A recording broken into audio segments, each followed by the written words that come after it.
Comel tak? Comel tak baju I? Main pickleball kejap lagi. Nak main sukan pun nak kena touch up sikit je. Tak payah makeup pun dah glowing. Hari tu kan buka eye breakout kan. Alhamdulillah sekarang dah okey. Dia macam tinggal parut merah-merah je. Yang penting pakai sunscreen. Kalau tak nak ada apa orang kata dark spot, muka ada jeragat, awal-awal muka dah berkedut, tolong pakai sunscreen. Wajib. Kadang I duduk rumah je.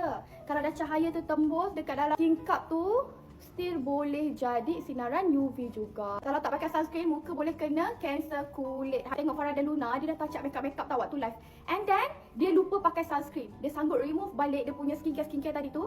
And dia pakai balik sebab dia nak pakai sunscreen. Betapa wajibnya sunscreen ni dalam hidup kita. Nampak tak? Dia bagi efek glowing macam founder dia. Pipi biar merah-merah sikit lah, tak naklah pucat sangat. Seluar dengan baju macam tak matching, nanti I akan cari kali hitam lah untuk seluar. Jangan tinggal sunscreen, wajib pakai.